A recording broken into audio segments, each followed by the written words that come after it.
welcome back to the Chatooine Show, the best and brightest Star Wars show in the galaxy, filled with a wretched hive of scum and villainy. We're here every Wednesday nights talking about all things Star Wars. I'm Star Wars Only. I'm joined with Lunga and the Palp memes as usual. And before we get the show started, a little housekeeping notes to get out of the way. Follow us on all the social medias in the description below. Subscribe to see all future content. If you really enjoy this nonsense of a show, become a new channel member that we just launched. And big shout out to I don't even know how to say this. It's like Lior, so I'm gonna be like Lore. I don't know.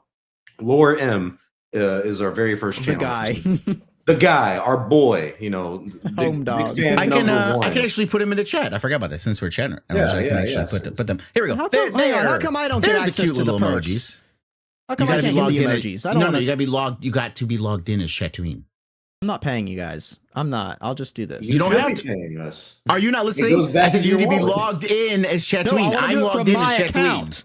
My Paboo I can't do it from my account. But you both can log into the Chatooine YouTube. Yeah, true. Hold on. I like this comment from Blue Star Star Wars fan. He said, "Bet you Paboo memes hate it." Well, boy, wait until you hear everyone else's response to this. Yeah, we're all doom and gloom today. Sean Pauly also says, "Well, that was pretty bad batch of episodes." It's consistent with its. Hey, you want to talk about consistency? The title's consistent with its storytelling. And the cavalry has arrived. I hear. But let's get into the show. At long last, it's finally over, gentlemen. The dreams, the nightmares, they've stopped. I've heard. The Bad Batch series has ended. The finale of season 3 premiered today, and I'm happy to say this is probably the best announcement we could ever have on Chatooine. This is our final episode of the Bad Batch ever. This is it, gentlemen. There will never, ever, ever be another Chatooine show covering the Bad Batch series. Until Omega, a Star Wars story, debuts in theaters 2028. No. It's not going to be that. It'll be maybe 2027. There will be a spinoff. There will be an animated. No, I'm still convinced. I'm convinced she's going to show up in Dave Filoni's movie. Yeah, that is a take. She'll be a background character. It won't even be important. It doesn't matter. It's still going to piss me off. No, guys, you don't know this. That ship that she was in at the end of this episode, the series and everything, she was in the Rise of Skywalker. If you look in the frame 3026, shut the fuck up. Shut up, dude. Shut up. In the background, you see Omega's ship. Stop. I'm going to mute Star Wars. I'm going to mute Omi in about 2 seconds here. Hold on. They should have given her a Razor crest. So that whenever we see that in Rise of Skywalker, now everyone's like, well, no, it's not Din Djarin. He's an asshole. It's actually Omega. And what really happened is she got the Razor crest before Din Djarin got it. And then before she died, she became a computer, uploaded herself into the Razor crest system. Gentlemen, I'm sorry. I gotta highlight this comment. This is before we went live. They're probably in the call right now arguing. Oh, fuck, dude. Yeah, 15 minutes. I'm not bringing it back up. I will be honest with y'all. There's a good 75% chance if we don't start on time, it's because we're probably talking or arguing before the show starts. All in good faith, of course. Yeah, the other 25% is maybe a technical issue or we're running late or whatever. But yeah, 70% of the time, 75% of the time, it's probably us talking and arguing, and someone, and all three of us at some point saying we need to start the show.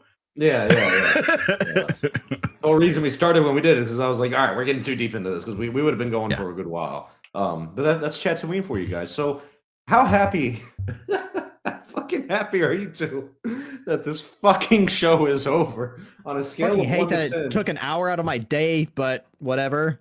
Yeah, I was surprised. I may have gone too far in a few places. Okay, but who went too far? The show? I think it went too far with 16 episodes. For I think the show didn't go far enough. Like, what the hell happened? This is the most stale bread show I've ever seen. I don't know. The resistance is out there, but Lunga, on a scale of 1 to 10, in my defense. Yeah. Lunga, on a scale of 1 to 10, how happy are you that the show, The Bad Batch, is over? So I'm gonna say this completely from just my point of view as a fan. Not in general of what Disney is doing, what Star Wars is doing, just me personally. Wasn't really a huge fan of the show to begin with. I am glad it's over. But I am disappointed that they couldn't at least throughout the other seasons, there was episodes that were like, okay, this is leading to something. I was upset that we did all that, and there not to be any resolution that I was looking for. Which I will get into where the problem comes in with that. But yeah, I'm glad it's over at this point because it's like, all right, whatever. At least until the fucking Omega spinoff comes off, because the spinoff is going to be her as a rebel pilot under the OT trilogy. That's what the spinoff is going to Do you think she's supposed to be in Rogue Squadron with Patty Jenkins? be. No, I doubt Patty Jenkins is going to go that far unless Dave Filoni, who is now in head of creative, goes to Patty and goes, "Listen, you're putting this bitch in." Who is she? Hey, I don't know. Just put Patty. her in. Hey, Patty, I got this character for you. Her name's Just put a blonde white Omega. woman with a freaking British accent. You'll be good. It's not British, though, right? It's New Zealand. It's a Kiwi. I don't give a fuck. It's not American, all right? It's great. Wow. It's Jolly Roger. Just It's a red coat. alienate the entire world outside the U.S. Fuck everybody. Do you know how many countries there are outside of America? I gotta be Jesus. careful. He's like, now if we it ain't know he's from American, I don't Oklahoma. care. Now we know he's from Oklahoma. Let's say USA #1. Fuck everything else. All right, I'm USA patriotic, is all the right? best. USA is #1. Fuck all them other countries. We're number one except for, like, British every motherfuckers, New statistic Zealand, ever. whatever. New Zealand, Kiwi oranges, they all sound the same to me. Yeah, they're a bunch of redcoats, man. And you know what? I don't like Daniel Logan either because he's also from New Zealand. God damn it! I will admit, the biggest gripe I've ever had about Omega was that accent. I know it's supposed to be a New Zealand, but just.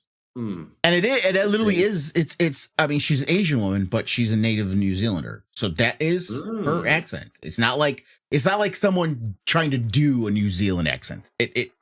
That's her accent. That is. I mean, I'm from Texas, so I really can't judge on accents. But Yeah, you know, you're just as bad as Oklahoma. You're just richer Oklahoma.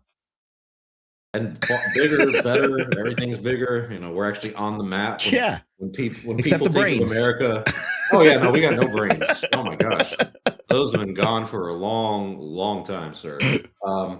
So yeah, you know, this is a happy day because the show is finally over.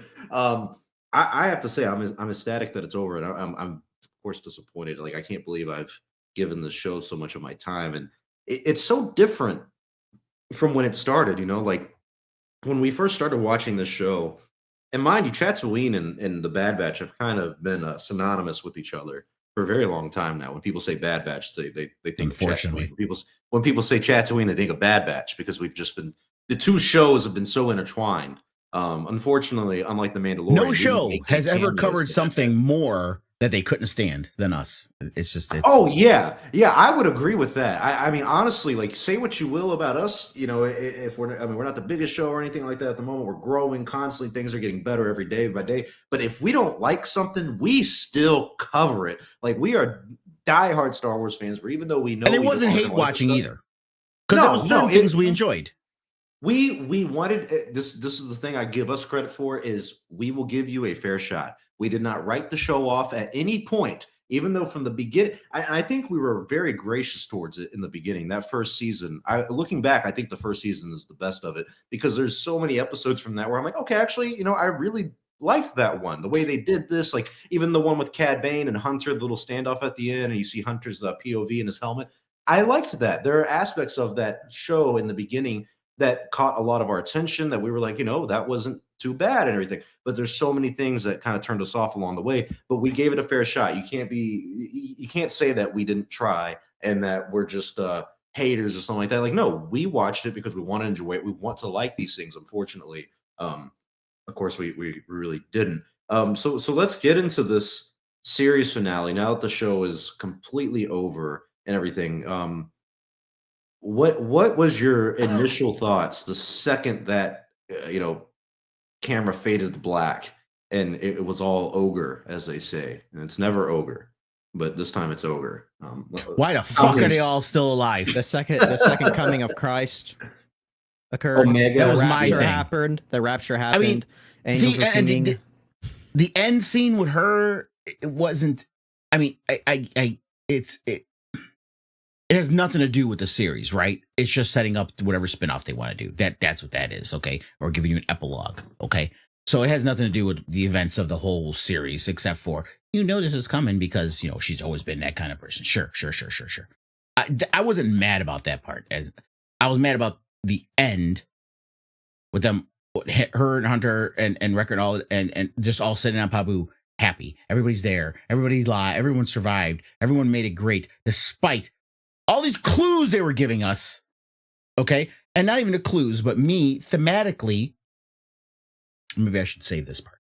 Thematically, I feel it would have had more of an impact if, when we saw them get captured and Echo was the one helping her, if there was this dire situation and they realized they're not going to be able to save him. And her whole thing, they're my brothers, I have to get them, is that their reality sets in, little girl, that you can't save everyone. And they would have died heroically, kind of a Rogue One situation, right? Mm-hmm. Died heroically to get her out of there. That was their promise to her. You know what I mean? And that, I think, would have had at least, even if I still would have been not happy with the series overall, that would at least had a more impactful. If you wanted to make a character-driven story, which I'm going to get into, if you want to make it as character-driven story, that would have been more impactful to me as a character-driven story if that would have happened. It would have carried a lot of weight. Right. Like, but that didn't happen. It was a happy family reunion. They were all there. Emery's there. Echo's there. They're all fucking there. The damn dog. Dino dog is there. Everyone's fucking happy. Batcher. Yeah, the biggest impact and stake was Tech's death, obviously, and it's just odd looking back because, I mean, it did have emotional impact, and thank God they didn't bring him back. But with the way this freaking episode went, I mean, the amount of plot armor wouldn't surprise me if Tech was somehow brought back to life. I mean, I was pretty much expecting him to come in and save everyone last minute. It's hard for me to be like, it sounds so horrible when you're like, I'm mad characters that are on the good side didn't die. But at the same time, when you have a show like this that is lacking so many stakes and impact on things that happen, I'm left emotionless. I'm left with, and I get it's like, okay, it's made for children, but I don't like that, because it's like, okay, with that, there's plenty of children's stories and movies and shows that are phenomenally written and are well written that adults like them too. It was, my friend compared it, all 3 seasons of The Bad Batch, but specifically this finale, to stale bread. You know, it's like, it's not going to hurt you. You know, you're not going to die from it. But do you really want to eat stale bread? You probably want a fresh loaf of bread. And that's how I can describe this finale. It was way too fucking long. I mean, with how long this was, there should have been way more happening.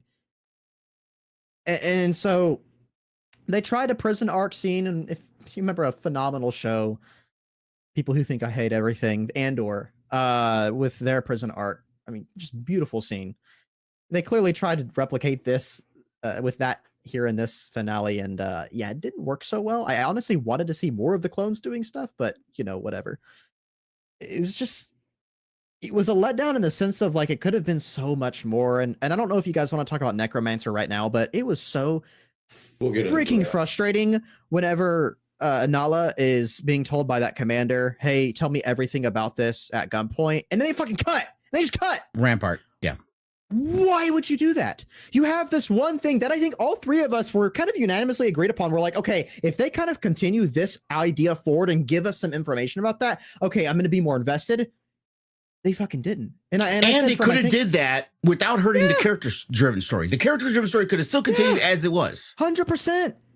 But with that, we'll also add more stakes to, okay, Omega needs to get out alive. They need to destroy this. But we don't fucking know. We don't know.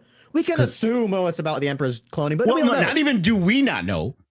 No one knows. They don't know. Because everyone who knew is actually, the only person that knows is Palpatine. Exactly. That is the only one that knows. And I understand the idea of, like, okay, he should be the only one that knows. Okay, but so should the audience members, right? It's not like there's a big twist in the show itself. We should know what the stakes of this are. Imagine if we didn't know what the Death Star was in A New Hope, and then they blow it up. It's not even that. I mean, it's a space station. It's the way they even presented it. The cut is bad, but what's even worse is they set you up. Tell me everything about Project Necromancer. Cut away. All right, you're like, okay, we're gonna come back to. We came back. Explain everything, right? At the end of the conversation, we come back to, like, literally that while that cut was gone, she was explaining it. We come back to that now. It explains why it's so important. And then they die. It's like, so what was the point of memory? What was the point? So my question is, what was the point of that exposition to begin with then? Why did we even have that scene? Right. If nothing was going to be explained from it. Oh, you need to know how dangerous and important this is. We fucking know. A, we've seen the sequels. B, they've said it throughout this season a million fucking times. Hemlock, Palpatine, they've all said how important this is to the future of the Empire. It's more important than Project Starkiller. And they've already told the fans of Project Starkiller because that is the most important thing, which we know because we've seen Rogue One and we know how he is. That's the base. He's a military guy. That was the most important thing, was the fucking Death Star. I get it. But we knew this. We knew this. It's been shown to us in other places and in this season multiple fucking times. So that literally added nothing. Nothing. All it literally was just a Star Wars cartoon version of Give Me Blue Balls. That is all that fucking Yeah.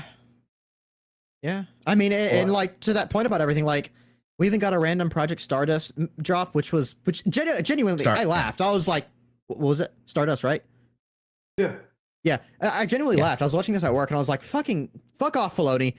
Because you have Tarkin comes in and he just tells just random people who clearly will not have involvement when it comes to the funding for these projects. Right. Stop all funding for Project Necromancer or whatever the fuck they're calling it at that base and start putting all this money into Project Stardust. Why the fuck are you telling these guys that? Well, why to are be we fair, learning that if that's information, but not information about Necromancer? If that's his AA, if that's his administrative assistant, they're the ones that handle, the paperwork. Yeah, he gives the that order wasn't and they a big put deal. and they push it through the red tape. You know what I mean? So It just felt so like, he doesn't do it my personally. gosh. You think he's sitting there at his Well, like desk pad putting? No, he has his assistants do that shit.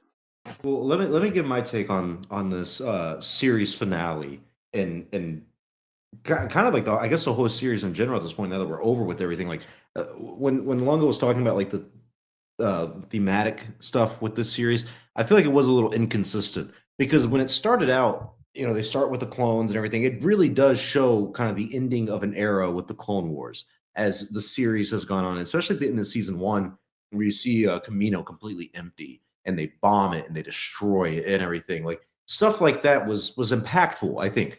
And it doesn't there was really, stakes. Yeah, there's a lot of steaks, medium rare steaks, medium steaks. Some like did steak. well done. If you like well done, you're a communist. But anywho, they kept going with that for a little bit, and it didn't feel like they, I guess, concluded it properly, in my opinion. Because when I think of the show, the whole spinoff from this was it came from the Clone Wars, and even in the opening credits with the logo, it had the Clone Wars, and it turned into the Bad Batch and everything. And everyone who likes the Clone Wars was interested in the series because it's so focused on the clones, and we are entering the end of an era. Because it's supposed to be your whole, well, what happened to all the clones, right? That's what it's supposed to explain, right? Other than, and we know they have accelerated aging, so it's like, oh, well, they die off. But you know what? No, something had to happen. They didn't just all die naturally, right? Something had to happen to them or whatever. Okay, I get it. I understand that. But it was done so haphazardly. It was done so... Like, it seems Order like they lost 66, the focus like, it of seems that. cliche, right? But if they all fucking died, which a whole bunch of them did with the gas, except for it stopped just in time for Echo not to die. But yeah. I hate everything about that. It's just stupid. It's like I have the 'cause he's part strongest droid. lungs. I have the strongest lungs. I can hold my breath the longest. Everyone else couldn't. You're all clones. You should all have the same. Hey, lung maybe capacity. we'll get But a anyway. Tales of the Clones arc where you show him doing breath practice. Wouldn't you like that, Lunga? That would make a lot great. of sense. That'd be great. That would- I'd like that explanation. I mean, please. it's obnoxious, but I'll say that's plot convenience, right? That happens in a lot of shows, and that's a typical thing you see. That a lot of writers do this for multiple, even good shows. Every There's single plot movie has convenience shit plot that happens. armor, but we can still laugh at it. Right? We can still laugh at it. Right. There's way worse things in this show than Echo surviving that. Yeah, that's not a big deal. So pretty much all the clones that were at the facility died, right? I mean, I don't think I saw any survive, right? Except for Echo and Clone Force 99. That's all that survived. For that was in the facility. But 99 we know died, there's they clones. said. Didn't they say it? They said Clone Force. Well, Clone Force 99 is them. It's Hunter, Wrecker, and Yeah, I'm not paying attention to this and, fucking show. Then I thought that was a person. yeah. No. No. Like I They said, are 99 Clone Force was a 99. person. 99 was a person. 99, He died in yeah. the Clone Wars. Nines. Oh, That's nines. Okay. Hey, okay, that makes more sense. I'm a That's- yeah, soldier that's not- like you. I've got Right. Joe Biden syndrome. All right, I'm slow. Great. Falling Yeah, I behind. remember nines back in 42. I remember nines, and I'm like, back in 42 when we were riding the hovercrafts across the Bay of Bengal. I think I was and I was there in 68 22. when Lucas was making Star Wars, and I told him I was there in 68 when Lucas made Star Trek, and that's where that's was when I? he married Kathleen Kennedy. They met for the first time. Like what, Joe? Things may have turned out better I mean, if that happened. the issue is that we saw they had in the facility maybe 20 clones, give or take.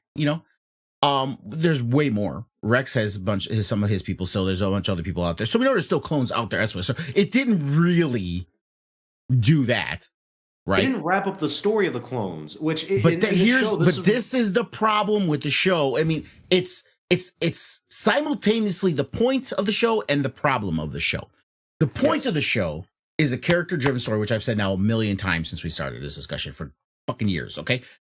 It is a character-driven show. It is meant to make you emote with and associate with the characters of Clone Force 99 and Omega, right? And I guess to some extent Echo, because he was pointless in season 1, and then they put him back in and gave him more to do in the last season.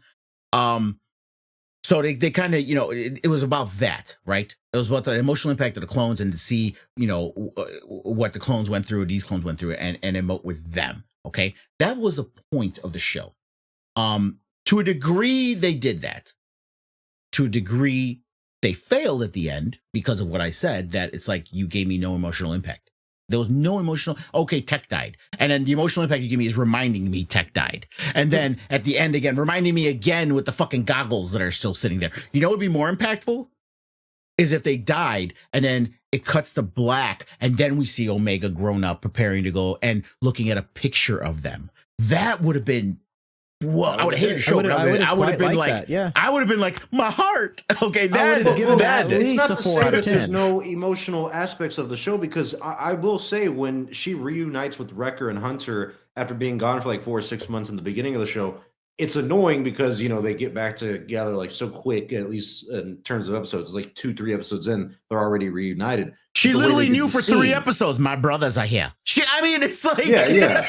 I'm not even talking about that. I'm talking about the beginning of this season when they reunited for the first time. That part had a little bit of emotional, feelings to it, where I was like, okay, this is sweet. This is a little touching. Everything. I like having human emotions every blue moon. They kept setting it up. Wrecker was hurt. Wrecker got fucking he should have died. Crosshair lost an arm or a hand. Why do I keep forgetting his name? I keep wanting to call him Bullseye, and it's fucking Daredevil. It's Crosshair. Crosshair, his fucking hand, right? He can't fucking shoot with his hand. Okay. And he gets shot off. So it's, Crosshair trying to tell him, no, just let me go alone. You guys will. We're not all of us are going to make it out alive. When all of you make it the fuck out alive. Yeah. You keep hinting these things of the danger, and then you give us this, which again, the point succeeded of what the show was meant to be. You succeeded in a happy ending for the kids. And that's what it is. And it's not made for us. And I know we're used to some cartoons, like you mentioned, some animated shows that are more, they try to help, but this show is not made for us, period. Well, and for us to keep trying to put what our expectations in was unrealistic, except, and this is where they made their big mistake. The moment you started introducing the storyline of fucking Project Necromancer is the moment you teased the adult audience into something interesting.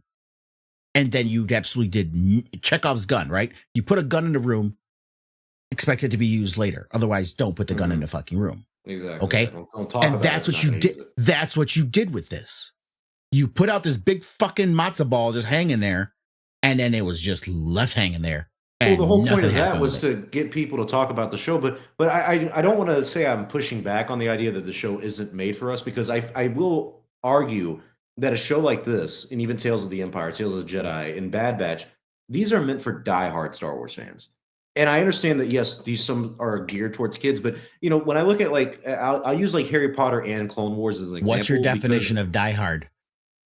Diehard sequel fans, and I'm not saying that in a negative way.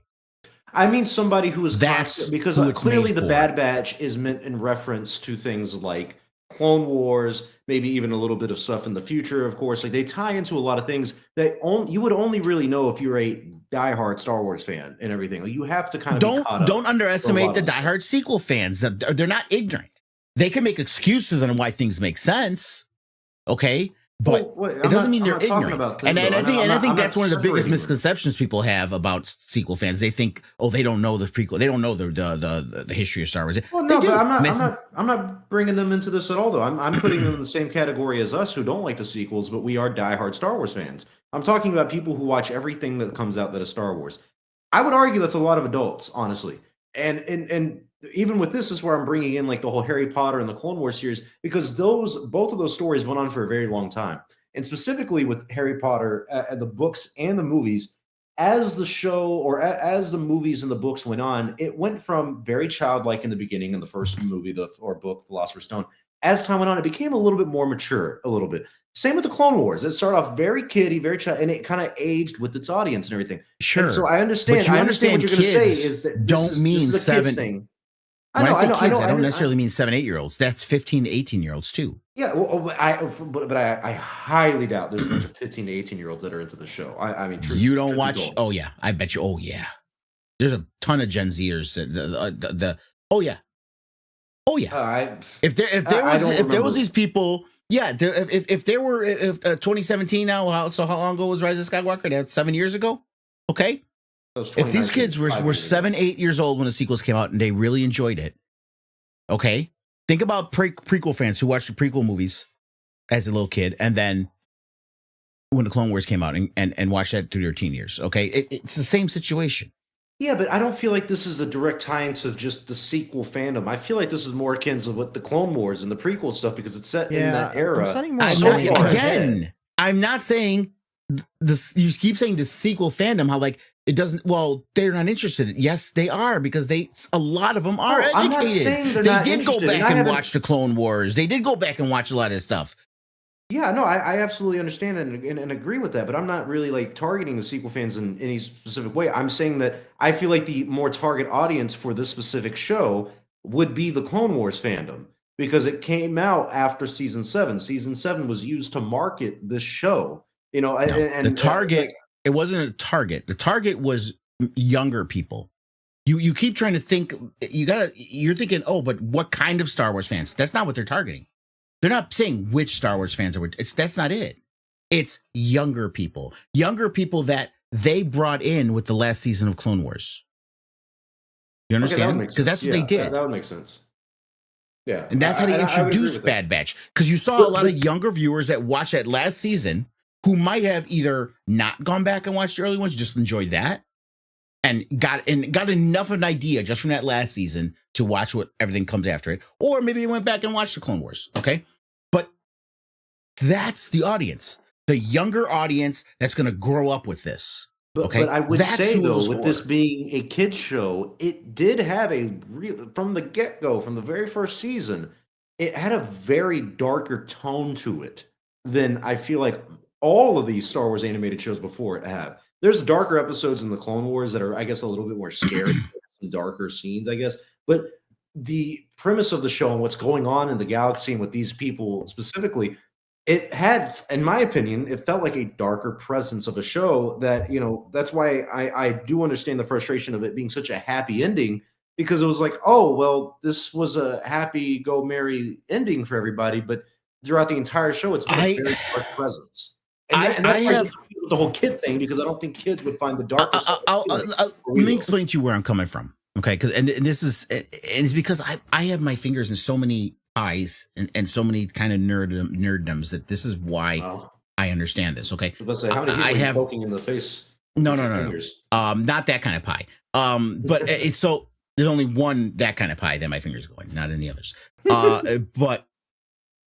My other channel is D&D. I love D&D. I've been running 2 campaigns for 3 years, streaming them, and with the emergence of Critical Role almost 10 years ago, a lot of people who were kids back then or younger, a lot of people in their teen years, mid 20s, are really into D&D now. Okay, and that's why D&D is kind of evolved. It's going through the same thing. You have a lot of these old people getting pissed off at these young. Just the same thing. It's same thing you see in fandoms of Star Wars. And if there's these arguments going on in the D&D world too. Okay, so but you have a lot of these younger people coming in, and a lot of these younger people that are coming in. The older people were more about the mechanics, right? Let's fight. I want to make the best, strongest character and do this and that. Blah blah blah. Role play was a minimum. You know, they were murder hobos. A lot of young people come in. They're all about the story. They're all about the role play. They're all about the tragic story. But they want the darkness, they want the danger, but they want it to end with everybody happy. And this is a sign. Again, I know it's hard for you guys because you're part of the generation and you're the oddballs. I'm sorry, but I have to tell my son this, who's 30, when he's a millennial, and he doesn't understand. I'm like, you're the oddball. The reason why you think this way is because you think like you act like me, like your father, like you were born in my time, and you're not. You're a millennial, okay? But most of these younger kids that are getting into this nerd world, and people in the chat are saying, I don't think there's many people in the Star Wars. I don't think. Go look at any con, see how many cosplayers there are for Star Wars. They're all teenagers and in their 20s. Okay, there are. Just because you don't see it in your sphere doesn't mean that they're not. There are. There maybe not be as many, 5-6-year-olds like when I was younger or when you guys were younger, or during prequel years and that. But there's still a lot of people that are into it, a lot of younger people. And the viewpoint of the way they consume stories and what enjoyment they want to get out of stories is different. It just is. And this is why we're trying to start to see some of this writing shift towards that. And everyone's like, you're losing money because you're not catering to us. Yes, but they know we're, and again, not weird because you guys are fucking kids. My generation and the people older than me, we're long in the tooth. We don't have that much time left. So they're cultivating this stuff because these young kids that love the stories, they're going to grow up. They're going to be the adults in 20 years. And that's the audience that they're for better or for worse, they're looking at the long game. But I would argue, though, when you compare something like Clone Wars to a Bad Batch and everything, Clone Wars was very successful. I had a lot of viewers. I had a lot of fans that it brought into the fandom. It kept Star Wars going for a little bit, truth be known. I don't feel like the Bad Batch, whether it's because of the era, the quality of the show, the writing, or what have you, I don't feel like it brought in a lot of new fans, if any, because, but no, I'm wrong. I know I'm wrong. I know it did bring in new fans. I know there are people out there who were never seeing Star Wars and they watch Bad Batch and they probably love it. I know that's a reality for some people. But comparing it to Clone Wars, only time will tell. The Clone Wars has been out for almost 15 years now. I mean, it's been out a good long while now. I don't think that this series had the critical reception and the viewership that Clone Wars did in order to bring in new fans that would secure you for the long run. But then again, we have been wrong as a Star Wars fandom before. Yeah, but the issues we have was right about the prequels. The issues we have with that is we really can't quantify it. We really can't say how many new friends are brought in. It's all our opinions, and it's all based on our sphere, right? What we see and what our cultivated social media shows us. And so we really can't honestly quantify it because before, especially when I was younger and during the prequel years, the way you quantified it was toy sales. And that's not a thing really anymore. It just isn't. Well, and I would argue too, though, something like when they were doing the Clone Wars saved and everything like that, or Save the Clone Wars hashtag, it was very popular for a good while. Like, especially as someone who's done the social media Star Wars stuff for a good long time, I normally can tell which way the wind is blowing in the fandom. Well, on a specific topic, show, movie, character, anything, I can normally get a good gauge on where the fandom is at. Now, there's many factions to this fandom, mind you, so there is a lot to this fandom. It's a very big fandom.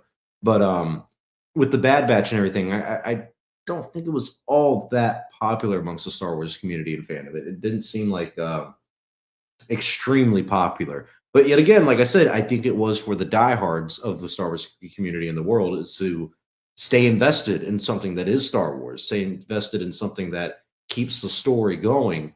And I think the promise of Clone Wars and the dealing with the clones and everything enticed a lot of prequel and Clone Wars fans to get into the series. I just don't feel like they used it properly. And even that darker tone I was talking about earlier, I felt like they didn't really follow that through, especially ending on such a high note of it. Everything worked out. Everyone lived happily ever after. And, they solved peace in the Middle East or something like that. Like one nitpick I had at the end was I was like, they're back on Paboo, the refugee planet. The Empire literally invaded that place the last time we saw it. You're just saying that everything went back to normal, like nothing ever happened. The Empire doesn't know that they planet's explained there? it. They explained it. Oh well. What'd they say? No one's everyone who was part of that whole project is gone. So there's no one looking for us anymore. Who knows? The only one who knows is Palpatine. I don't buy That's that. literally what I they don't buy said. that. There's literally what they said. And that is literally the reality. Who, other than Palpatine, who is left that knows anything about the project? I'm not talking about the project. I'm talking about Paboo, the planet. Right. Like, the only reason they went there just was look like- for Omega. Okay, the only but reason they it's went there not was like look for Omega. The only people, but yeah, I know they went there to look for Omega, but they like occupied It was the Hemlock's planet. troops. It was all the troops Hemlock had on Mount Tantus that went there. It wasn't the Galactic Empire coming from different planets bringing ships there. It was all Hemlock's forces. Yeah, some of them were like the side clones, like Scourge or Scorch, whatever the fuck his name is, and everything like that. I know he's part They of the were all Hemlock team, working though for Hemlock. But I just I find it hard to believe that there's no Imperial database that said like, oh hey, we occupied Paboo, and then like just I would just say it's probably, everybody just got up and left. It's like, probably because not remember- the wisest idea to go back to that planet. That's what I'll say. They gave you the reason why is because I'm fully Tarkin aware. Yeah. Tarkin was poo-pooing the entire project to begin with. Okay, and so whatever was going on there, it was Hemlock's little project, and yeah, the Emperor was big on it, but you know what? It's over now. So they're like, they don't care. Think about how the Empire thinks. There was a lot of cannibalism there between the different leaders and power struggles. We saw it in Rogue One with the way Tarkin was, and they're showing us twice. They show the way Tarkin was with Krennic, and now they're showing us the way he was with Hemlock. It was Tarkin poo-pooing everybody's ideas and saying fuck all that shit, forgetting about it, erase it, pretend it didn't happen because we're working on Project Stardust. Yeah. You know what I mean? He that's what they're showing us. Now, if it was effective or not, no, but you can't say that's not what they're showing us because they are. Can I say it's stupid though? Because I think it's stupid. Sure, that's I think it's stupid too, but that's what they're doing. That I mean, that's just the truth. There's no lie there. That is Tarkin pretty much summed it up. You know what else is stupid? And this is just me being a judgmental asshole. Omega's face on this poster. What's up with this poster, Lunga? What are we doing with Twitter here? I'm not looking at the poster. This is just me searching Bad Batch. Mm-hmm. Okay. And this is the Chatooine Twitter, so it's not really cultivated. I just followed a bunch of, we just followed a bunch of different Star Wars accounts. It's not like we engage with all these different things, so it's not been cultivated to any kind of side of the fandom or anything like that. So you just look Bad Batch, and if you look, most of it is positive. All of it. I've seen nothing but good things. Yeah. That's our Star Wars holocron. Can't believe it may be over for the Clone Wars. Oh, God, the Christ. Okay. And this is a disgusting film. The ending of Bad Batch, tearful, real, such a beautiful ending. Bad Batch, what they call themselves? The Bad Batch. I think that was a negative one. No, here we go. The way they know their kids is also sobbing. So when you look at, you're beautiful. When you go through these, it just searching the Bad Batch, it's all positive, dude. People, now, could this be that the people who hate it are just not bothering tweeting about it because they don't like it? Sure. I'd say I mean, this is not me saying more people liked it than disliked. That's not what I'm saying. I think Lunga. I'm just saying there's a good amount of people who liked it. That's all I'm saying. I mean, obviously, but I also think like the people who have stuck around to watch the 3 seasons are going to be obviously going to be the ones who liked it. Yeah. It's very, very rare for someone like us three who we do it based on a actual reason outside of our enjoyment or personal investment. For the show. Again, I don't. So that's why I don't know. I discounting really someone's Twitter. opinion. I'm not discounting anyone's opinion. No. I'm not discounting anyone's opinion. I'm just saying like the reason you are saying, oh, it's all praise. You just don't understand it. That's what you're telling them. You just don't understand Star Wars. You just don't understand Star Wars. That's what you're telling them. No, what I'm I saying don't is, understand. what I'm saying is, the people who are going to be posting about it, like you said, are the people who are going to be sticking around, and the people who have stuck around all 3 seasons are going to be the ones who like the show. I guarantee there's a plethora of people who started watching the show, and at one point or another, they're just not fans of it, so they simply stop watching it. Right? It's Yeah. not, and again, it's not consequential like the sequel trilogy, right. where there's Like I actual said- consequences to the story. It's just like, I just didn't like it. Right. I know, in no way, like I said, shared that to say, oh, look, Right, more people right. liked it. And that's not Yeah. the comparison I'm making, because you can't quantify it, because there could be people that hate it. They're just not talking about it and not watching it, saying, fuck it. That it's just me saying that it's not just a small little subsect of the fandom that, like, there's a lot of people that liked it. I don't know. I would count, when it comes to the fandom overall, especially Twitter, when it comes to the animated shows, this is a pretty small subsect of the fandom overall. I mean, these tweets aren't getting, when Ahsoka came out, tweets were getting 20, 30, 40,000 likes. Like, comparative to this, it's definitely a pretty small subsect. It's its own corner of the fandom. But that's why I've said the whole time, I feel like this is geared towards more of the die-hard of the fandom, where there's people like us. It's got its like it or own. not, It's got its we're own gonna fan base. watch Don't it. get me wrong. But it's not going to be very popular with a The large general likes, audience. The likes also depend on the poster. The size the reach the poster has. It's not just the subject Let's matter. look at views. Come on. Okay, look at views Okay. then. Even If you don't look views, straight at it's views. based on the poster, what kind of reach they have, and what size their No, that's following not- is. that's not It's true at not all. The way- always just the subject matter. Because I No, could that's put the not exact same tweet as someone with a bigger following, and I'll get 0 views on it, and Right. they'll get a ton. Right. If you post something new though, like let's look at Ahsoka though. I mean, I remember whenever episode 5 came out, tweets were getting millions of views and tens of thousands of likes on people that had 300 followers. I mean, I remember going through this deliberately because I was very curious on the reaction to Ahsoka when it comes to episode 5. And Well, because there was a more overall fandom, and let's be that's honest. what I'm saying. The Bad Batch but is let's be a small honest. sector There's of the also fandom. Yeah. there's also no, but so is animation. That's People what I have said. a I hard said time animated is a understanding small this. sector. Even No, if I it was a literally good show. said- No, I said earlier, I said animated Sure. and the Bad Batch and the animated fandom is a small sector of the Star Wars Yeah. fandom as a whole. That's what I said. Yeah, but that's still a good, and for that being a small And sector, for there's those a sectors, lot of it's people good. that If like I it. don't care if they can like whatever, dislike whatever they like. I'm just saying, like, when it comes to like Twitter and stuff, I don't really like. So to doing add this some on the basis of- context to here and to get some numbers that are not always accurate, but people always use Samba TV, it does give you some stats, but of course it is It'll not give you an the full indication. You have picture. to compare it to other things. Yeah, we don't alongside have the the same Nielsen genre, ratings and right? everything, We but, compare the views of Andor to the views of the Mandalorian. Hang on, but Yeah. let me get to the Bad Batch views though. Sorry. This is coming from the Samba TV thing. It says finally, and I hate to say I'm reading it, but when they say just, it makes me laugh a little bit. They say finally, just The Rock has 73,000 come homes. back to Tantus. Okay, Sorry, he I had doesn't to do care that. about no Tantus. All right? And I know him and Hogan were a big thing and all that shit. But the Bad Batch season 2 premiere only had 73,000 viewers, according to the Samba TV, and it climbed up to 77,000 8 episodes later for the finale. Which yeah, 8 episodes. It's like 16 actually. Mid-season, maybe?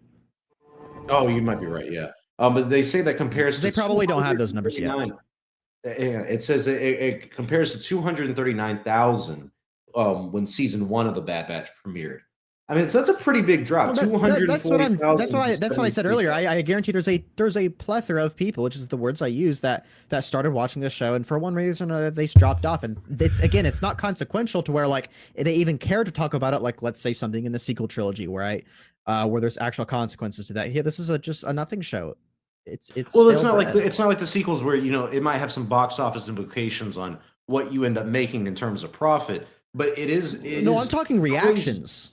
Like the reason people who yeah, but dislike no- the show simply aren't going to talk about it, right? They're not going to watch it in the first place. They've already dropped That's off. very true. I mean, because it literally is beyond a fraction of what even Ahsoka did, or even Andor, which are those it's two. a fraction are of the its lower own ones. show. It's Yeah, a but fraction of its own self. even if you looked at those numbers, it kept its core audience. I mean, no, if it started off at over 200, now it's sitting back below 100.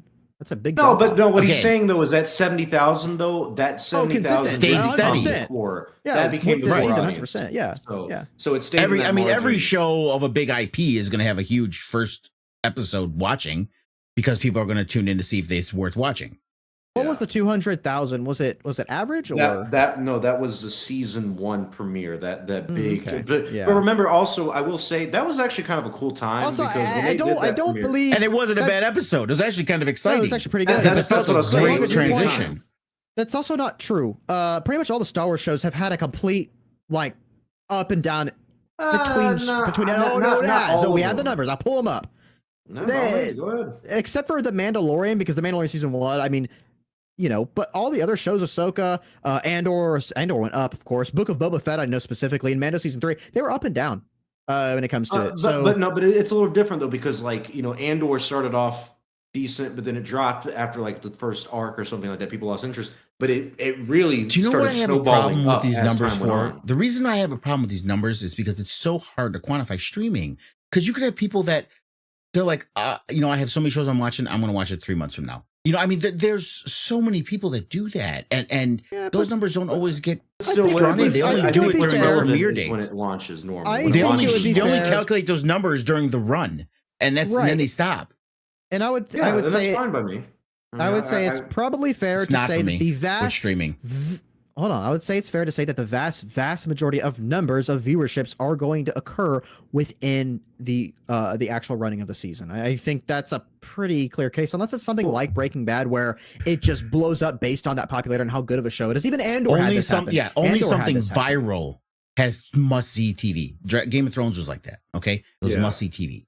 Okay, even though it was streaming, you could watch it anytime, right? Well, I mean, it was weekly. It wasn't a dump like all episodes, but you could still watch it anytime. You didn't have to. You could wait till the end of the season to watch them all. And I knew people who would do that with shows. They would say, I'm not going to watch it until the end of the season because I want to binge it. I want to binge it, and to there's a your lot of people point, that do that. Wanda, about not being able to quantify these views. I agree with you, and this is one of the things that I get frustrated with streaming. Is it's like I completely understand they cannot be absolutely transparent with us, but the people who work at Disney Plus specifically absolutely have the numbers on the views and everything down to the last little fucking detail. Oh, yeah. There's a lot of context that you have to add in. And I a mean, lot of they would have the variables. minutes streamed. They would do an average and tie that to a viewership number. Okay, That's but everyone else that's does, what I'm saying. Is Yeah. I'm talking And actually those viewership, numbers not warranted minutes 3 streamed. seasons. Yeah, I mean, I'm Ooh, not. no, gonna I disagree with wouldn't be. that. I wouldn't be too confident about that. I mean, We've they seen did lots 3 of- seasons. Okay, I mean, okay. There's lots of shows that aren't doing too good, but they still bring the rest of the seasons over. That's what I'm saying. Is that I mean, it's not. You think they would have just canceled? But this bad. is animated. They It would've- doesn't cost as much hang as on, live hang on. action. Look what It- happened with it's- Andor. It was originally supposed to be 5 seasons. It went down to 3. Now we're getting 2. And it's Right. not a reflection of the Andor quality costed of Andor. almost $300 million. Well, like I said, animation is cheaper. Yeah, So it's less consequential. On The the company. numbers, so they're like, well, these numbers are fine. We can continue for what it's costing us. It's a gap. It's filling in the gap, right? You're filling in the gap of the show when there's something else going. was. Yeah. And I mean, that's the thing the is amount to of money keep they is to saved on keep actors is to keep for- it on the forefront of people's minds. Star Wars. Put Yeah, content. Yeah, Just to it- sprinkle it it out was to away keep from people Star thinking about it. It was And the throwing first thing, bones to by the way, fan. the first thing I was thinking, because we're getting off the show too. The first thing I was thinking, I want to go back to with Emery, and the Jedi kids. The first thing I was thinking, and I'm like, oh no, the time's wrong. First thing I was thinking is like, oh my god, is this gonna be Skeleton Crew? But I'm like, oh no, this is like Skeleton Crew. Skeleton Crew is supposed to be happening during the Oh, God, help me. Mandalorian era. So I'm like, okay, no, it's not them. Those kids annoy the So fuck out of me that's- too. By the way, I'm starting to turn into you, but Lunga. the thing that's still another unresolved thing, they made such a big deal about those dark troopers, right? Those dark clones or whatever the fuck they called them. Yeah, we had a whole Dark Trooper moment again, and then there's just But we got They didn't nothing. ex- There was they didn't what was explain like he them, he really. releases these 4 like they were so special, right? Yeah, the music blasting And they had the swords like Merrick in Yeah. fucking Ahsoka, right? well, apparently they don't I'm do like- shit because Wrecker got fucking But- sliced with one. It was just fine. There was like vibroblades is what they look like. That's all I think they were. But it's just like he releases these 4 like these were like the uber ones, right? But it's like, Right. but what? It like- reminds me of Like the first thing yeah, I was thinking was he made these off of clones of them. Like I thought it was gonna be like their dark versions or something because there was 4 of them, right? And the one was holding a gun like Crosshair does, a rifle, and I'm like, okay, maybe it's. But they kept showing these guys that there was going to be something special, and there was nothing. As in the Nothing. third Stakes, no plot tension? line, they have not really like expanded upon or made like satisfying in terms of conclusion. It's those little dark trooper things, they don't explain like, okay, why are they so much better than everybody else? Really, like what's so The unique and different about conditioning. them? The Yeah, conditioning. conditioning. Oh yeah, oh great. And then you have Project Necromancer itself, which we all know leads into Palpatine and Snoke in the sequels. But when Rampart says, "Explain it to me," we really don't Yeah. get it explained because it cuts away. So it's stuff like that where it's like, okay, that's But annoying. it And then another one, literally cuts away. It's it like does. Like it, the it, whole it explanation cuts and was it goes going back. on while we were looking at something else. Absolutely. And then what's so funny too is they destroy the data bank and they no backup drives, nothing. Most like secure and sophisticated facility. I was in the half galaxy. expecting for someone to find a drive somewhere or something, you know, like or a little Palpatine teaser. even being like, did these dumbasses really not think they ever sent me a file on any of this? Like, I know all the information. Like, and that it is very unsatisfying what they did with that because it's under the assumption that we already. You know almost what's gonna feel like happen. there should have been you almost feel like there should have been a reaction from Palpatine rather than Tarkin, right? But there wasn't.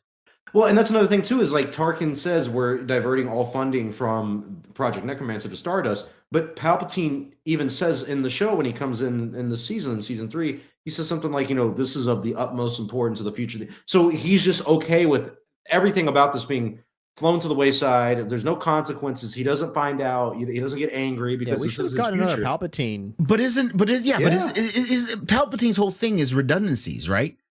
He does backups of backup. You would think he would have had some kind of other, to make sure. Just seeing so the important. reaction, because even with the Death Star, exploding and everything, and that being they were already building a second Death Star. That was his backup. But they do it after, and he makes it bigger and more powerful and better. Yeah. But he's they upset. Did it again.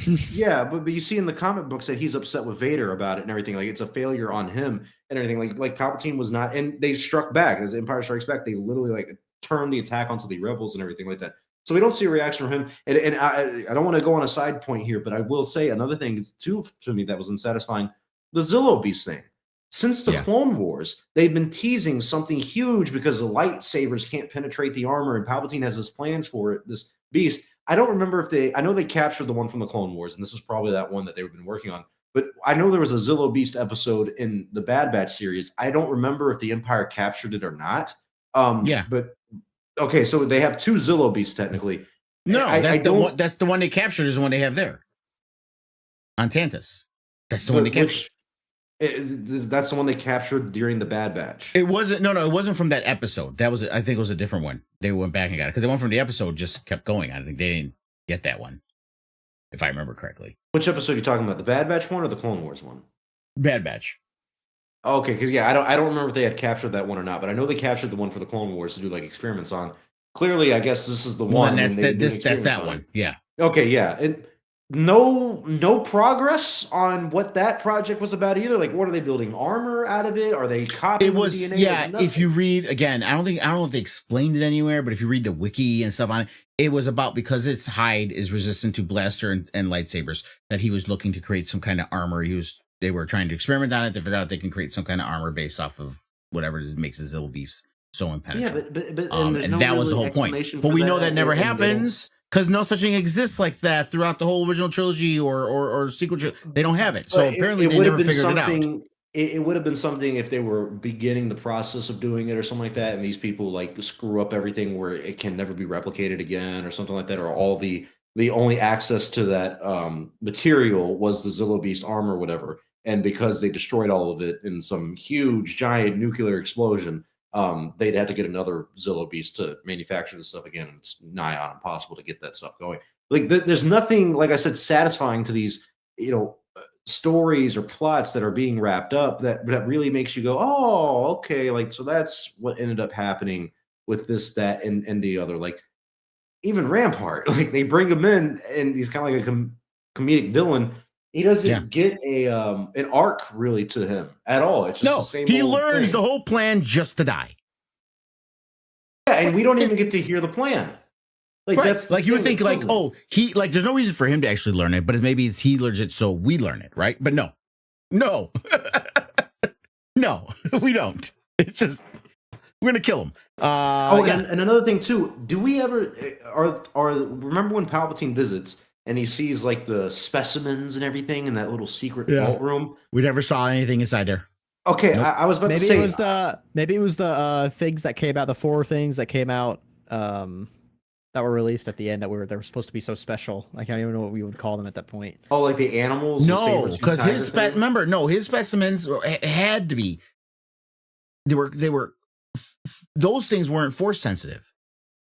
Those things were stuff that Hemlock was making to be his personal. It's very similar. That was a parallel to Moff Gideon and his Dark Troopers, right? That's you remember there was actual stakes and like the only way those could be taken out is because Luke fucking Skywalker showed up. Yeah, I remember. It's a parallel. It's a parallel. That was Hemlock's own little private force. So was the prison arc, and we can look at one. That was his like, side project. The main project was creating a suitable clone for Palpatine to go into. That'd be younger and stronger in the Force. In all fairness, we don't fucking know. Like, we genuinely do not know. We do because of the sequels.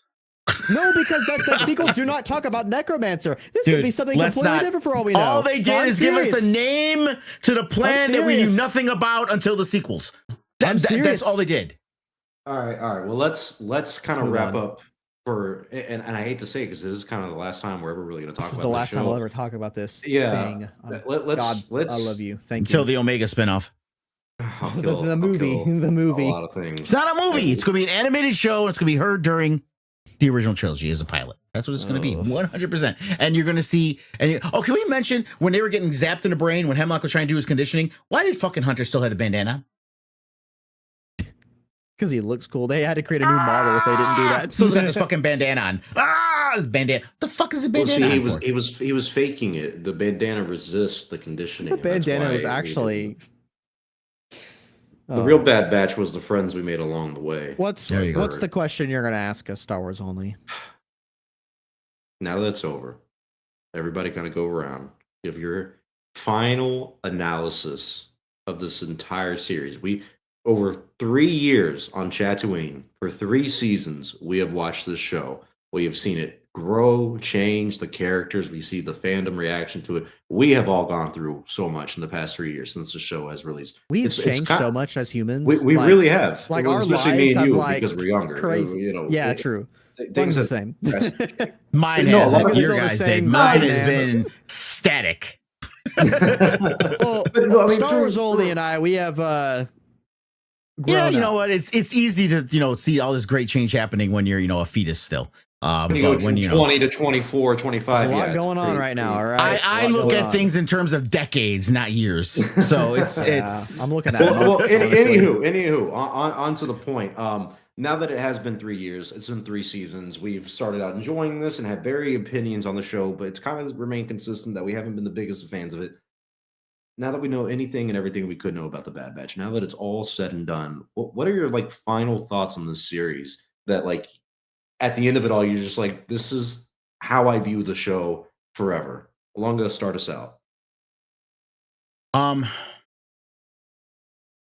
I still believe the show did what it intended to do. And the audience that enjoyed it, the Star Wars fans out there that enjoyed it, I'm glad you enjoyed it.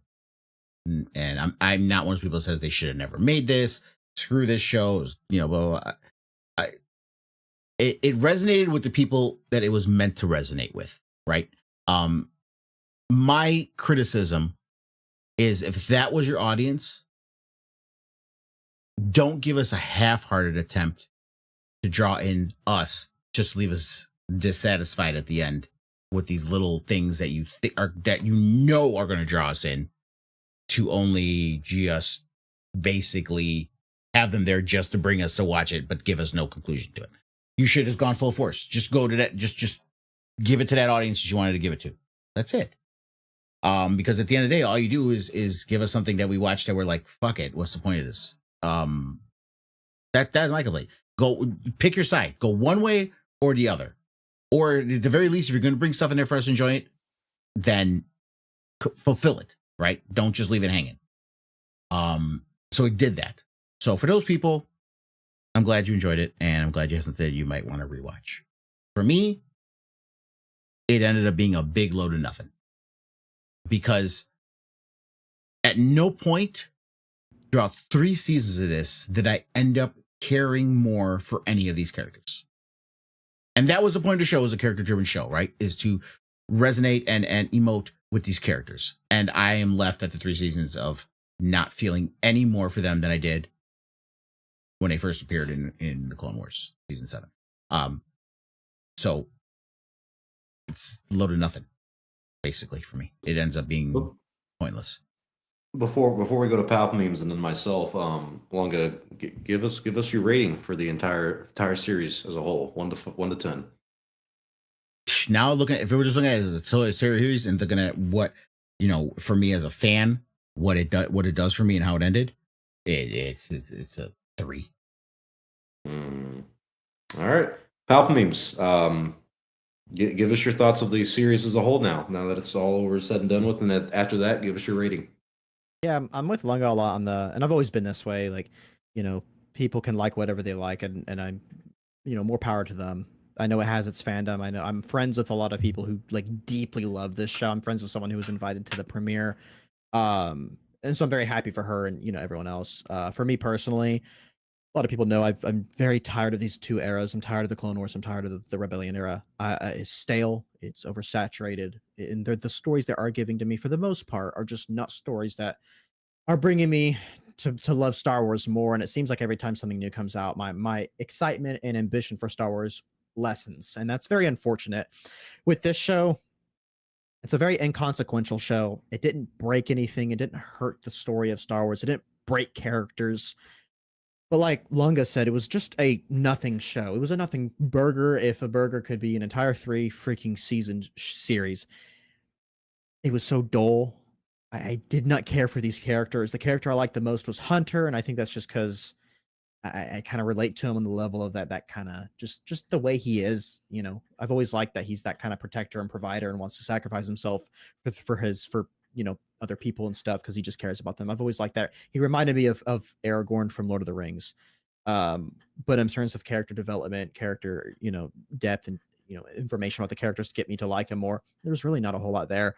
I'm always open-minded when it comes to these things, despite what a lot of people might think. I will always watch something with an open mind because I want to love Star Wars. I love this franchise dearly, and I want to like these things. I love enjoying Star Wars, but I'm not going to lie to myself and force myself to like something when I really don't like it. I guess to wrap up my statements, I will probably never watch this series again. There's nothing, I can't even recall an episode that I'd be like, oh, I want to go back and rewatch that. I genuinely can't. I know that sounds harsh, but it's the truth. But at the same time, I'm not going to think about this show ever again after this, until the Omega spinoff animated show comes where Ventress comes over to save her and she's, whatever. Her hair's longer now or something. My overall rating, I think on a personal subjective level, it's just, I think I'm with Lunga. I think it's like right at a 3.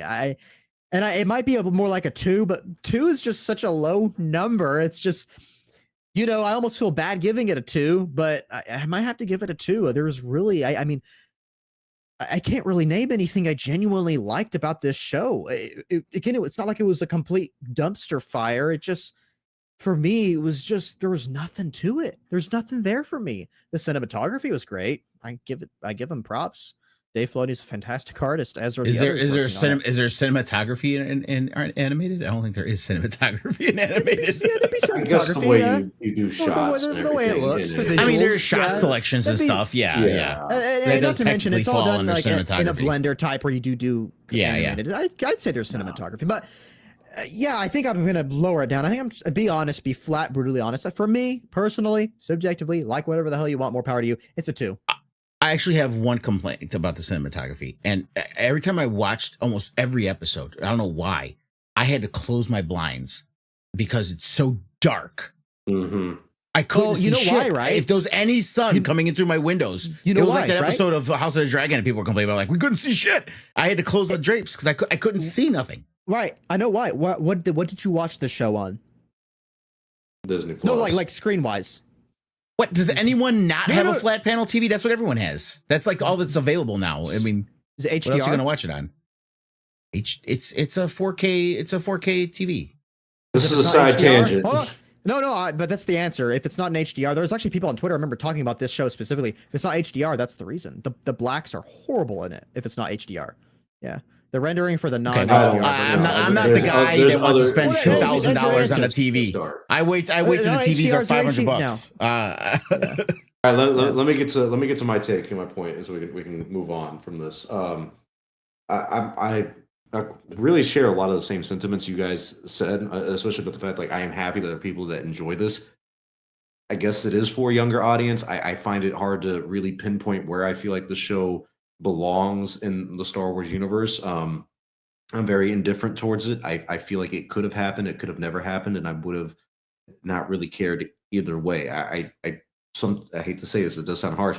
Almost wish this show kind of didn't happen because it feels like it took up space for something I think that possibly could have been better in terms of an animated show series or something else they could have invested the time to. I mean, no disrespect to the creators, the writers, the producers, or anyone who's worked on the show, because there's a lot that is great. The animation in this is better than any other Star Wars show before. Like Palpatine was saying, like kind of hinting towards cinematography, what a term you want to use for it. There are aspects of the show that were really beautiful. I will say there are a lot of episodes that I do remember. There are episodes I do enjoy. But like Palpatine was saying, I would probably never watch them again, and I have no desire to really watch any of this stuff again. But with that said, there are times throughout the series that I did have some enjoyment, but a lot of it was annoyance. And my big complaint since day one was the amount of filler.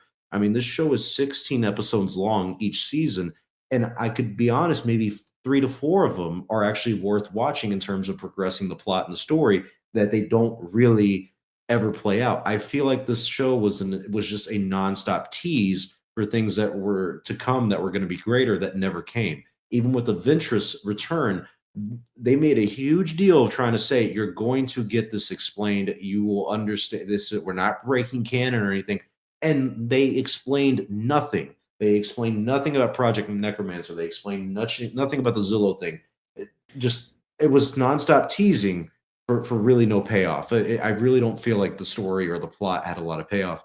I'm glad to see it come to an end. I'm glad that the show is over. We're moving on, but it was not a you know how they say, it's been a pleasure. It hasn't with this show. A displeasure. Yeah. So I thought we were gonna go 3 for 3, but I'm with Lung on this. I give this series a 3 out of 10. I think 2 and 1 is just absolutely beyond trash. But every point that you go up on the scale means that there's something in it that you like and you enjoy to get it to that point. For me, there are some episodes I like, and the style of it was very beautiful. But I do agree with Lunga that there are a lot of like very dark episodes where you can't see anything, and so stuff like that does get annoying. A lot of annoying stuff in the show. So 3 out of 10, 3 out of 10, and a 2 out of 10. Palpatine's, of course, always has to I push just a have to get a little little lower than harder. you guys. I can't. Yeah, I it's can't. okay. It's I gotta be completely the Doom okay. guy. It's my name around here. So that's it. That's our last time we'll talk about Bad Batch. Now we have to see what comes after this, and then we're going to talk about Tales of the Jedi. But quickly, what do you guys think? I mean, because we have Tales of the Empire. Sorry, that's going to be a one-time thing. It drops and then it's not One dropping day, again. it's Yeah. over. Yeah. Because like Lunga said last week, they're vignettes. What do you guys think comes after the Bad Batch in terms of Star Wars animation? Because after Tales of the Empire, we really have nothing, do we? I mean, am I missing anything here? Maybe Vision season Nothing. 3? I mean, Not that we know of, but I'm So pretty sure. do I you- bet you they're already working on that Omega series. Oh, really? Like, I think if they were going to do something, it would be different. And what I Bad mean Batch. by working on, I'm not talking about like animating the first season yet. I'm like, storyboards and No, I Right, think if I know Lucasfilm, and this is what happened even with the Bad Batch, I do think there is another Star they Wars are hiring animated series in animators. the I works. did hear there's some rumors that they're actually hiring some Yeah. animators and stuff. Okay, so and yeah, they may have a story or a series already greenlit, and I'm curious to what that is because do you guys feel like at this point in the Star Wars lifespan and cycle that we have, sometimes it feels like we need an animated series to watch, especially over the past Well- 15 years. It's been Clone Wars, then Rebels, back to Clone Wars, Bad Batch, and now that this has come to an end, don't forget we need something to fill Resistance. that didn't feel anything. Rebels is No. coming out at the same time. That Oh was no, true. Yeah. yeah. Well, I want to ask you guys this question then. Instead of like, what do we think? Which I mean, my answer is, I bet it's another Clone Wars or OT spinoff. That's just the Really? given. That's the track. I want to ask you guys, what if you were to choose an animated show to be made? What would you guys even want? I know that's a heavy question. I'd want old.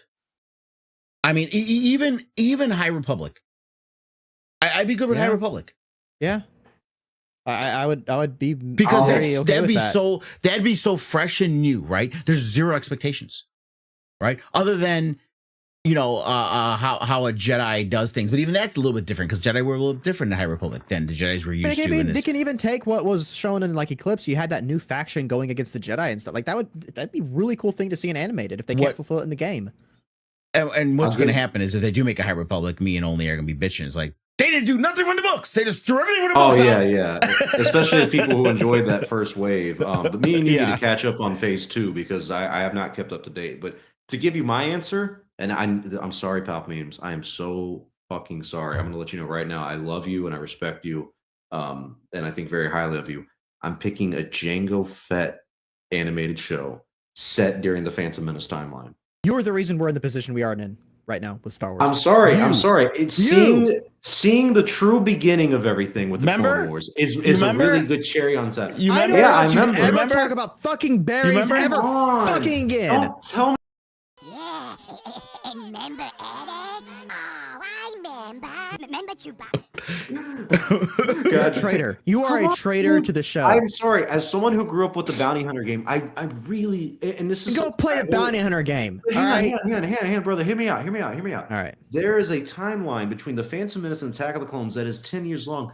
They really haven't done anything with that, bro. Is this because of that thing that Meg shared with you, that battle game? Is this where this came from? A battle game? What battle game? That game. Someone I saw it on Twitter. The Bounty Hunter game about Jango Fett. Yeah. I played that when I was young. Yeah. Yeah, it's a great game. Star Wars Only. I will give you credit there. I do agree with you. I actually, if we were to do a prequel or OT, or if we had to do something there, I would love a post Phantom Menace, pre Attack of the Clones storyline. I think that would be really interesting. I would agree with that. Like Jango Fett. I don't think Jango this Fett is around the time he'd be getting hired by Count Dooku. Yeah, I'm saying for a show, if we do, let's say it's only 2 seasons as opposed to Bad Batch being 3. Keep us going for a little bit. I really feel like seeing him becoming, because there's so much history to him. I mean, I would say this: that he, had, if we're going to be into prequels, rather than Django, if we're going to do prequels, Dooku. I think Dooku would be a good yeah. I like show. the parts that we got in Tales of the Jedi. I would be very happy with that if we got what I was always asking for. Of I want to see him discover that Palpatine is Sidious. I want to see him start training as a Sith. Well, if it's a series about him, not a vignette, then yes, we would get that because that is what you wanted, and that's what this would be, a show about Dooku. Yes. And you know what, Lunga? I want what I want too. I want what I wanted, and I still want that. I want what I want, and I want it now. God damn it! It's my money, and I need it now. All right. Oh, you did bring up Tales of the Empire. We there was a new teaser released today. Yeah, let's take a look. You don't haven't even watched it, by the way. You don't even pretend to segue into it. Let's pull it out. It's just right. I thought that was the segue. You brought up Tales of the Empire just quick. All right, yeah, let's take a look. It's a good idea. We got a little Barriss Offee going on here. Stand up, Barriss Offee. Always got to have the red jail doors. Yeah, you remember those? Lynn? Yeah, there's about 50 of them in Bad Batch. I don't remember Lynn. I don't remember where she's from. Things have changed.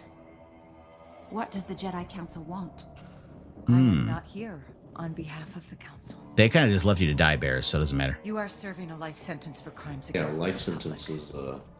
is it's But heavy. at your trial, you accused the Jedi of murder and treason. It seems you were right after all. Ooh.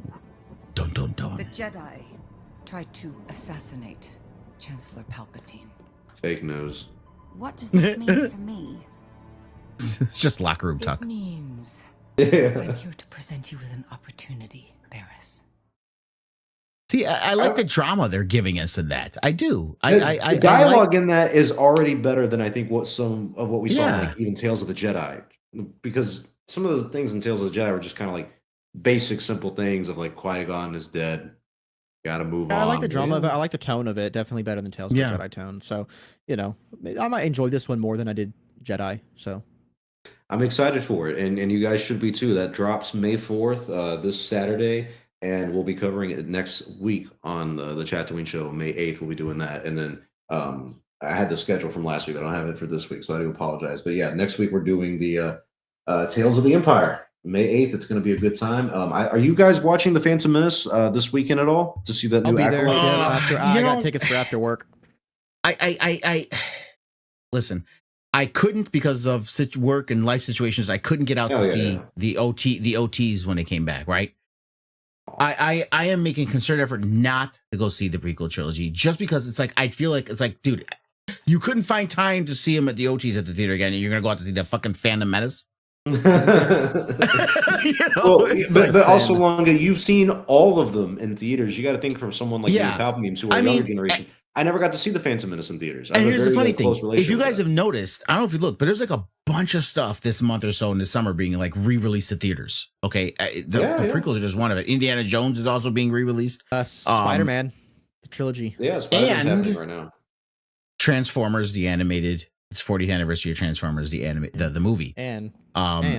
And my daughter wants to take me. Interstellar. Oh, I love Interstellar. This is November for Father's Day. My daughter's like, "Well, I want to take you to see something. What do you want to see? Do you want to see Indiana Jones or this?" I'm like, "We can see both. We can just go see the Transformers one together, and then on Father's Day you can take me to see Indiana Jones or whatever." I thought she wanted to do the prequels because my daughter's a big prequel fan, right? She's like, "I love them movies. I don't care what anybody says."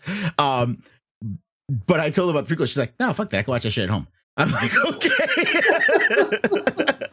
Hey, at least she's honest. I mean, that's not wrong. I just feel like there's something to seeing them in theaters. So like, the only reason it's the Phantom Menace one, like, I'm probably not going to see Attack of the Clones or Revenge of the Sith in theaters just because I have seen those 1,000 times. Also, and I vividly, I vividly remember seeing those in theaters when they were coming out. So that memory is still there. I do too, but Revenge of the Sith is my favorite, so it's kind of I know, and that's probably going to be the more. I mean, to be fair, with the exception, I mean, for Phantom Menace, the pod race and the mall battle are really the only two things at the theater that stand out. Everything else is like you sit through everything else just to get to the those beginning parts. with the Jedi coming in. That was cool, but that lasted at the theater. It doesn't really. To me, it's just the music, honestly, and honestly, one thing I've always loved about the Phantom Menace is that when they do go back to Tatooine, they start using some of those real sets and everything, and it just feels a little bit more like Star Wars again. Yeah, and you can see Qui-Gon Jinn's female razor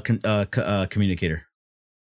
Yeah, the Gillette. I remember the Venus. The Venus. That's what it's called. Gillette Venus. My apologies. They just painted it and glued some shit on it. Well, and I mean, I'm going partly because they're doing the Acolyte thing too with it. They're giving that footage of it just to kind of get a glimpse at the show, early little look. It's an actual scene and not just a trailer and everything. So I'm kind of curious and interested about that. I'm curious in how it's going to look on the big screen. Yeah. That's why part of the reason why I'm going is because things do look different. I mean, like things are different when you watch them in movies. Like Lawrence of Arabia, that big wide shot they do going in, like that is that's something you can really only get in theaters, and that really encompasses everything that makes that scene so powerful or that shot so powerful. So I think going to see the Acolyte trailer and even the Phantom Menace, you see it, especially the Phantom Menace, more as it's meant to be and on a higher scale than or in a higher quality than what your TV has. I think it's going to be a true test of what we can expect to come from the Acolyte. But next Wednesday night, we'll be here May 8th doing the Tales of the Empire review that drops this weekend. And we'll probably talk a little bit about, maybe what we saw with the Acolyte and the whole Phantom Menace thing. So it's going to be a very fun and upcoming couple months with the Acolyte releasing and everything. We get another Star Wars live action show that we'll be covering here every day on Chatooine. So thank you all for tuning into this week's episode, apologies, and tune into next week's episode. Subscribe if you like this nonsense of a show, and we'll see you next Wednesday. May the Force be with you always.